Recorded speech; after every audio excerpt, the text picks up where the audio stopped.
उधर हिमाचल की बात करें तो 36 सीटों पर बहुमत मिल जाएगा, 35 सीटों पर बहुमत मिल जाएगा, 35 सीटों पर बहुमत मिल जाएगा। यहाँ पर 14 सीटें बीजेपी के खाते में जा रही है, 7 सीटें कांग्रेस के खाते में। तो यहाँ भी बहुमत से बहुत ज्यादा दूर नहीं है, 21 सीटें दूर है फिलहाल। मेरा कैलकुलेशन ठीक है? बिल्कुल सही है, पास हो गया मैं, बिल्कुल सही है। लेकिन क्योंकि केवल अभी 21 सीटों का ही पिटारा खुला है वहां पर, और बहुसंख्यक सीटों का पिटारा खुलना बाकी है हिमाचल प्रदेश में, इसलिए थोड़ा और यदि जब लगभग आधी सीटों तक पहुंच जाते हैं तो उसके बाद अंदाजा लगाना सही होगा कि वो पहाड़ी इलाका थोड़ी सी लेट से ट्रेन। देखिए अभी क्या हुआ है, अभी बीजेपी 83 सीटों पर आगे चल रही है, 83 सीटों पर बीजेपी आगे चल रही है, बहुमत से मात्र 9 दूर है। और इस 9 तक पहुंचने में कितना टाइम लगेगा? सौराष्ट्र और कच्छ में कांग्रेस आगे, सौराष्ट्र कच्छ में कांग्रेस आगे, जो आपस में लगे हुए इलाके हैं, पाटीदारों का बहुमत है यहाँ पर। और ऐसा लगता है कि कुछ सीटों पर पाटीदारों ने प्रभाव डाला है। और दूसरी तरफ अगर देखें तो 83 सीटों पर बीजेपी, कांग्रेस 53 सीटों पर, अदर्स 1 सीट पर।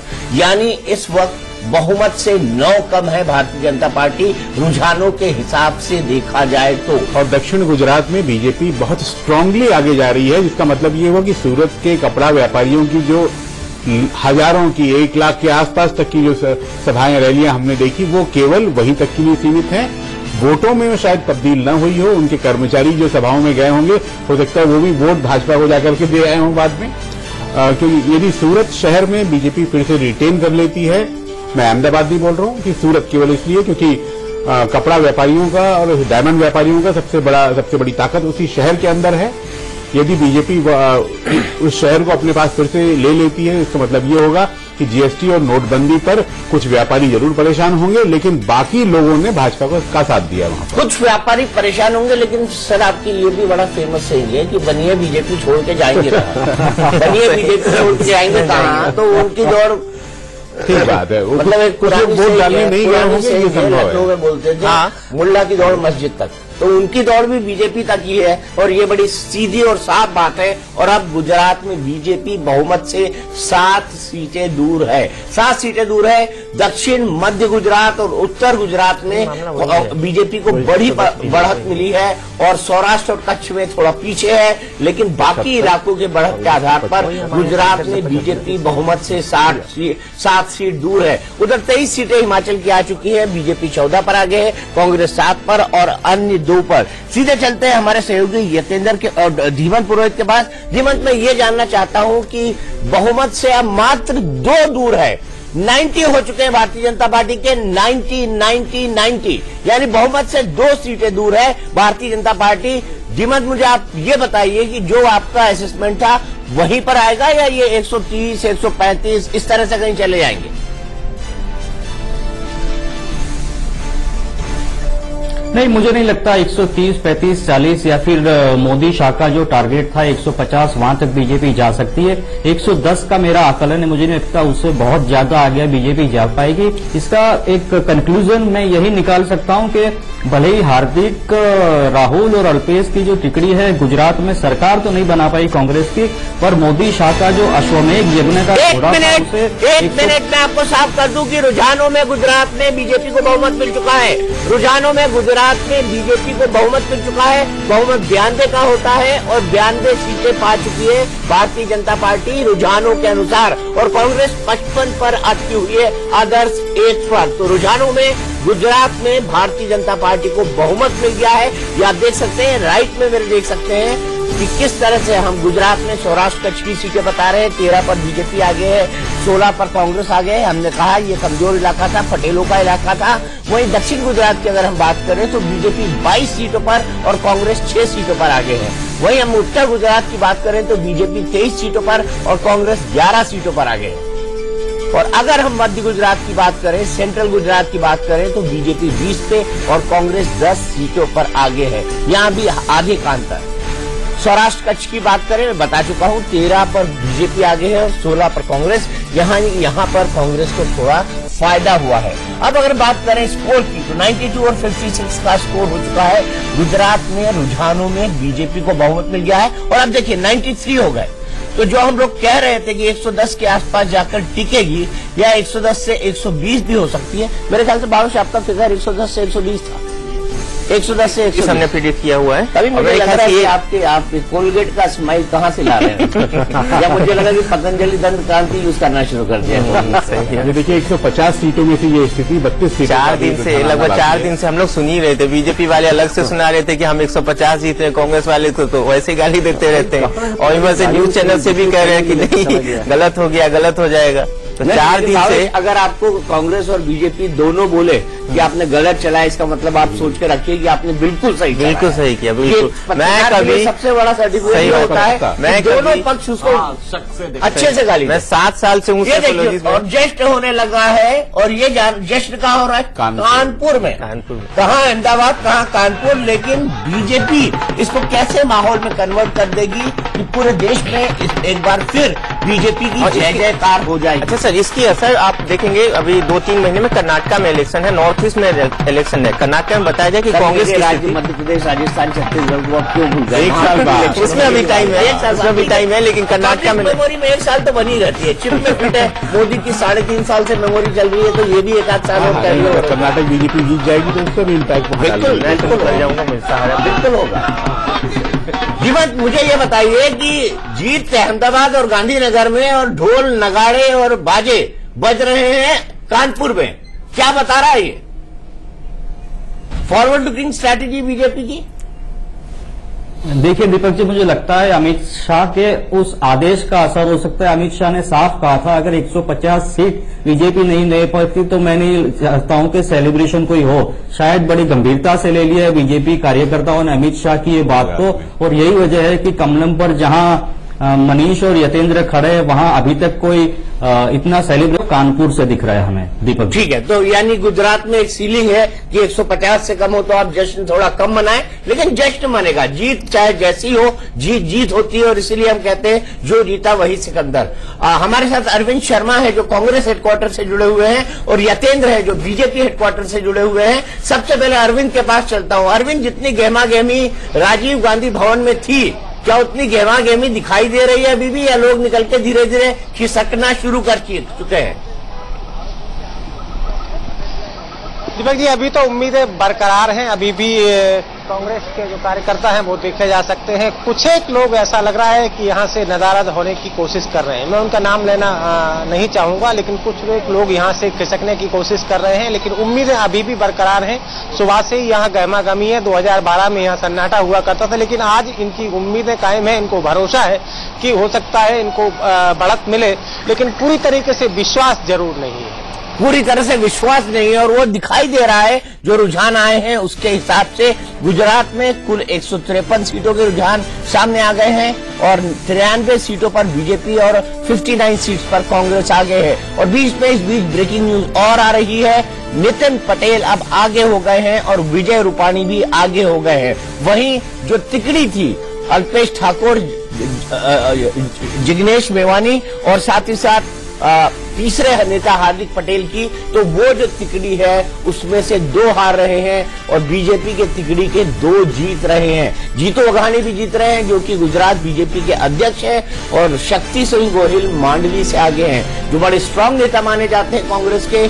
शक्ति सिंह गोहिल मांडवी से आगे हैं, लेकिन अर्जुन मोड़वारिया बाबूभाई बोखारिया से पीछे चल रहे हैं। अर्जुन मोड़वारिया भी बड़े स्ट्रांग लीडर माने जाते हैं पोरबंदर के, लेकिन वो पीछे चल रहे हैं बाबूभाई बोखारिया से। तो ये भी बताता है कि पोरबंदर और उसके आसपास के इलाकों में बीजेपी ने अपना प्रभुत्व कायम करके। मोड़वारिया पिछले बार भी चुनाव हार गए, इस बार भी यदि पिछली बार जीते थे जी, अच्छे बहुमत से जीते। इस बार भी यदि हारते हैं तो फिर उनके लिए आगे बड़ा कठिन हो जाएगा।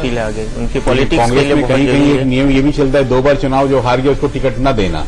5 बार चुनाव हारे हुए लोग जो है वो राज्यसभा ले जाते हैं। हाँ, वो राज्यसभा ले जाते हैं, लेकिन लोकसभा और विधानसभा की टिकटें लेने में थोड़ी दिक्कत उनको जरूर आती है। अब देखें कैसे भारतीय जनता पार्टी और कांग्रेस में फासला बना हुआ है। बीजेपी 93 सीट्स पर आगे है, कांग्रेस 60 सीटों पर आगे है, और अदर्स 1। और हार्दिक पटेल के इलाके खेड़ा से बीजेपी आगे चल रही है। धीमन, खेड़ा से बीजेपी का आगे होना क्या कह रहा है? कल हमने जब विरमगाम में पूछा था हार्दिक के समर्थकों से, पटेल वोटरों से, तो 10 में से 7 लोगों ने कहा था कि वो हार्दिक पटेल के खिलाफ वोट करेंगे।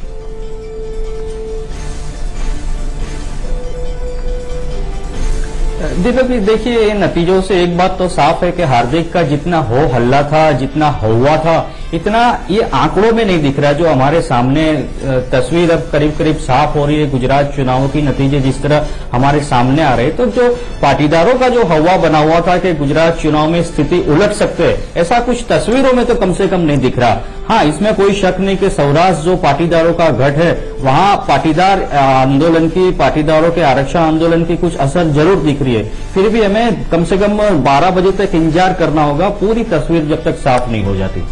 12 बजे तक हम इंतजार करेंगे, बिल्कुल इंतजार करेंगे, क्योंकि अभी जो ट्रेंड है वो तो रुझानों के दम पर आए हैं। यतेंद्र के पास चलते हैं। यतेंद्र, अब तो रुझानों में भारतीय जनता पार्टी आगे आ गई है। अब क्या बीजेपी कार्यकर्ता अनार फोड़ रहे हैं, वहां पे अनार चला रहे हैं? क्योंकि कानपुर में चलना शुरू हो गए, लेकिन अहमदाबाद में अभी तक नहीं चले, ऐसा क्यों? देखिए दीपक जी, जो हमें यहाँ बताया गया वो यही है कि जब तक रुझान पूरी तरह से स्पष्ट ना हो और बीजेपी जीत की तरफ स्पष्ट संदेश ना मिले कि जीत की तरफ जा रही है, तब तक यहाँ पर कार्यकर्ताओं को आने के लिए मना किया। हालांकि यहाँ पर धीरे धीरे करके नेता जरूर आ रहे हैं। अभी कुछ देर पहले ही जो बीजेपी के राष्ट्रीय सह संगठन मंत्री हैं वी सतीश जी, वो यहाँ पर पहुंच गए। मेरे साथ भरत भाई हैं, मुख्य प्रवक्ता हैं दिल्ली स्टेट के। भरत भाई, अभी कुछ गहमा-गहमी, हाँ, ये जिस तरह से रुझान आ रहे हैं, बीजेपी साफ तौर पर लग रहा है कि रुझानों की बहुमत की तरफ जा रही है क्या? लेकिन तैयारियां यहाँ पर कार्यकर्ता अभी तक नहीं आए कुछ? देखो, अभी तो अपने अपने असेंबली में कार्यकर्ता रहते हैं, वहां से रिजल्ट आते हैं, तो वहीं इन्वॉल्वमेंट लेना पड़ता है। अभी आप देख सकते हैं गुजरात के प्रदेश के सारे लोग आए हैं, प्रदेश के जो ऑफिस बेरर है वो आए हैं, बाकी तो अपने एरिया में ही होते हैं। क्या किस तरह की जीत की उम्मीद है आप लोगों को? किस तरह की यहाँ पर तैयारियां की गई हैं? क्या अमित भाई शाह भी यहाँ पर आएंगे? देखो, जिस तरह से प्री पोल बीजेपी के फेवर में था, उसके बाद एग्जिट पोल देखिए तो वो भी बीजेपी पे फेवर में था। अभी रुझान दिखते हैं और रिजल्ट भी आप देखेंगे, बीजेपी के भव्य विजयी होंगे और गुजरात की जनता बीजेपी के साथ ही रहती है, नरेंद्र मोदी जी के साथ ही रहते हैं, विकास के साथ ही रहती है और पॉजिटिव कैंपेन के साथ रहती है। जिस तरह से कांग्रेस ने नेगेटिव कैंपेन किया, जिस तरह से गुजरात में अशांति फैलाने का एक प्रयास किया, उसका ये जवाब गुजरात की जनता देगी और वही रुझान में दिखता है। अभी जो रुझान आ रहे हैं उसमें जो तिकड़ी जिसने आपको परेशान किया हुआ था, उसमें से 2 लोग चुनाव लड़ रहे हैं, जिग्नेश और अल्पेश, दोनों ही पीछे चल रहे हैं। मैं समझता हूँ दोनों हारेंगे, क्योंकि यहाँ जिस तरह से प्रॉक्सी वॉर लड़के गुजरात में अशांति फैलाने का प्रयास किया था, इसे गुजरात की जनता कभी स्वीकार नहीं कर सकती, क्योंकि गुजरात की जनता हमेशा शांति, एकता, विकास के साथ है, बीजेपी के साथ है, मोदी जी के साथ है। लेकिन विजय भाई रूपाणी हो, नितिन पटेल हो, बार बार आगे पीछे हो रहे हैं। क्या लग रहा है सीट कहीं ना कहीं डावाडोल स्थिति में? दोनों ही चुनाव नहीं लड़ना चाहते थे, दोनों ने इस तरह का मैसेज चुनाव से नहीं, बिल्कुल नहीं, दोनों क्लियर कट जीतेंगे, उसमें कोई सवाल ही नहीं है। आप रुझान थोड़ी बार के देखें तो आपको मालूम पड़ जाएगा। तो क्या टारगेट पूरा होगा 150+ का? देखो, अभी जिस तरह से रुझान आ रहा है तो 75% सीट में हम आगे चल रहे हैं, उसका मतलब कि हम लक्ष्य के और बढ़ रहे हैं। ठीक है, दीपक जी सुन सकते हैं, भरत भाई हैं जो साफ तौर पर कह रहे हैं कि जो 150+ का टारगेट है वो लक्ष्य की तरफ बढ़ते हुए दिखाई दे रहे हैं। लक्ष्य की तरफ बढ़ते दिखाई दे रहे हैं, लेकिन भावेश आपका कैलकुलेशन क्या कहता है? क्या 150+ हो सकता है भारतीय जनता पार्टी? ये तो अभी इम्पॉसिबल है। 150, 130 भी इम्पॉसिबल लग रहा है। ये मामला 105, 110 के आसपास का है। अब देखिए, फासला जो है दोनों पॉलिटिकल पार्टीज के बीच में कम होता जा रहा है। देखिए, पहले ये 50 के आसपास अटके हुए, तब ये 67 पे चले गए। बीजेपी अभी 92 के आसपास, 95 के आसपास अटकी हुई है और कांग्रेस का ग्राफ बढ़ रहा है। अब देखेंगे 150 तो इस इम्पॉसिबल है। 16 सीटों बाकी, और लगता है कि शायद भवेश ने सही कहा, 105 एक अपर कैप हो सकता होगा बीजेपी का अभी के रुझान के लिहाज से। यदि 95 और 67 के बीच में कुछ सीटें इधर उधर होती हैं तो शायद बहुत कांटे की टक्कर भी हो सकती है। एक देखा जाता है ना, जो पॉपुलर वोट्स जिनके पास जाते हैं ना, यदि कांग्रेस पहले की टैली से 61 से आगे बढ़ती है, इसका मतलब ये होगा कि कांग्रेस के पास जो है पॉपुलर वोट्स शिफ्ट हो रही है। इसका मतलब होगा कि कई सीटें ऐसे आपको कांग्रेस के पास आ जाएगी जो बहुत कम छोटे छोटे मार्जिन से 500, 1000 ऐसे वोट्स आ जाएंगे। दीपक जी, लेकिन एक महत्वपूर्ण बात यह है कि 1 मिनट, मैं तस्वीरें डिस्क्राइब कर दूं। ये तस्वीरें हैं वाराणसी की। वाराणसी में इस वक्त मोदी जी की फोटो रख के हवन वगैरह चल रहा है ताकि गुजरात में बीजेपी को थम्पिंग मेजोरिटी से जीत मिले। और राधनपुर में अल्पेश ठाकुर अब आगे हो चुके हैं। तो राधनपुर से एक खबर है, पोरबंदर से अर्जुन मोरवड़िया पीछे चल रहे हैं और वाराणसी में प्रधानमंत्री मोदी की जीत के लिए दुआएं मांगी जा रही है। पीएम मोदी की पुरानी सीट मणिनगर से भारतीय जनता पार्टी आगे है। होना ही था, मणिनगर में काफी डेवलपमेंट किया था प्रधानमंत्री ने, रिवर फ्रंट बनाया था, बाकी इलाके बनाए थे। सौराष्ट्र और कच्छ के कुछ इलाकों में कांग्रेस आगे है। पीएम मोदी की पुरानी सीट मणिनगर पर बीजेपी आगे है। अनुज जी, आप कुछ कह रहे थे। कांग्रेस गुजरात के इतिहास में सबसे कम सीटें 33 सीटें उसको 1990 में मिली थी।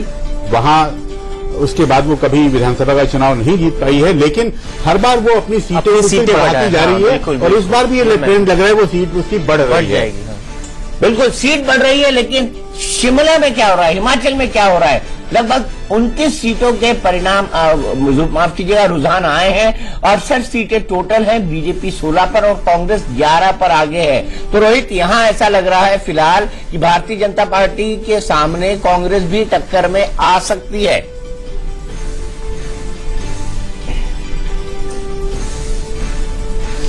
बिल्कुल दीपक जी, जो शुरुआती रुझान है वो इस तरह का संकेत जरूर दे रहे हैं। लेकिन दीपक जी, एक बात हमें गौर करने वाली है। जैसे मैं आपको अभी एक खबर दे दूं, ब्रेकिंग न्यूज, कि वीरभद्र सिंह जो कि सोलन जिले की अर्की सीट से चुनाव लड़ रहे हैं, वो पहले राउंड में 500 वोट से आगे हैं। तो जो भी रुझान है ये भी बहुत कम अंतर है। हालांकि हिमाचल में जीत का अंतर कोई बहुत ज्यादा नहीं रहता है, लेकिन करीब करीब ऐसी स्थिति लग रही है कि अगले 20 मिनट में स्थिति थोड़ी और साफ होगी। जो रुझान की टैली है उसे हम फिर 20 मिनट बाद जो टैली सामने आएगी वो ज्यादा स्थिर होगी। वहीं एक और आपको बात बता दूं, प्रेम कुमार धूमल जो कि बीजेपी के मुख्यमंत्री पद के चेहरा है, उनके करीबी रविंद्र रवि देहरा सीट से वो पीछे चल रहे हैं। ये हिमाचल के लिहाज से एक बड़ी खबर है। वीरभद्र सिंह अभी आगे चल रहे हैं, लेकिन हाँ, अभी जो टैली जो शुरुआती रुझान है उसमें कांग्रेस टक्कर देती हुई जरूर दिख रही है। लेकिन कुछ मिनट की अभी और इंतजार करना होगा दीपक जी, क्योंकि उसके बाद जो रुझान होंगे वो ज्यादा स्थिर होंगे।